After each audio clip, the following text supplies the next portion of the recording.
Welcome to IESTE01 TinyML Embedded Machine Learning. This is part 17C, covering the XIAOML kit overview and tests. For more detailed information, I encourage you to check out the course ebook, TinyML Made Easy. You can find the link and a QR code to access it here. Let's begin with an overview of the XIAOML kit. The complete XIAOML kit includes the XIAOESP32S3 Sense, the expansion board, a USB-C cable, and an antenna and heatsink. The SD card toolkit, highlighted here, is not included. The ESP32S3 Sense is a powerful MCU with a dual-core processor, 8 MB of PS RAM and flash, an integrated camera sensor, a digital microphone, and support for Arduino IDE or MicroPython. It offers advanced functionality and outstanding RF performance with a compact design. The expansion board extends the kit's capabilities for motion-based machine learning applications. It includes an IMU, a display, and a battery connector. Here is a close-up of the assembled kit, showing the camera, the SD slot, the USB-C port, and the integrated button. Next, let's explore how to test the XIAOML kit using Seed Sensecraft AI.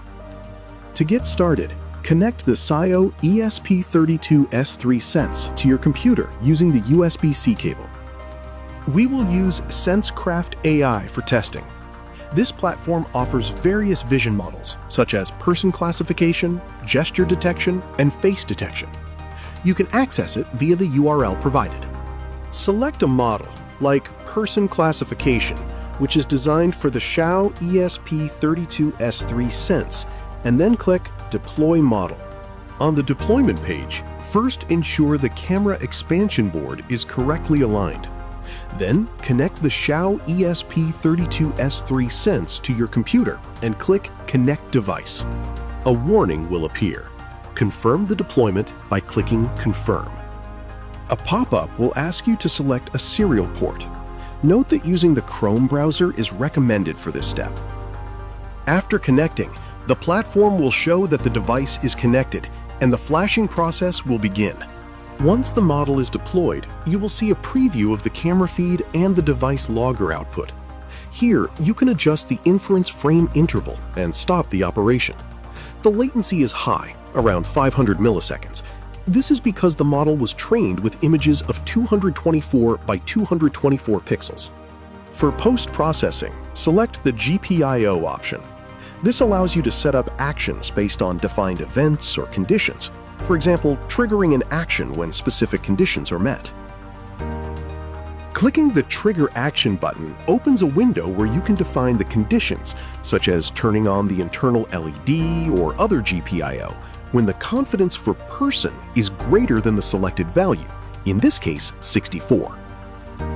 After saving the trigger action, you can see the result directly on the XIAOESP32S3 Sense as the LED turns on when a person is detected. To explore the audio features, click Audio in the side panel. Sensecraft AI offers an audio classification model to recognize different sound events. Here you can test the microphone.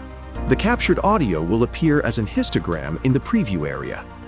Selecting the audio classification model, you can either deploy model to the device or upload model if you have a custom one. Once deployed, the live feed shows the detected sound events with their confidence scores displayed. The output of the audio classification model is shown with the confidence level for the detected sound event, providing real-time feedback. Now, let's explore testing the XIAOML kit using the Arduino IDE. Before proceeding, you must first install the appropriate board package for the ESP32S3 in the Arduino IDE to use the kit with it. Use the ESP32 by Espressif. The IDE will start installing the required packages.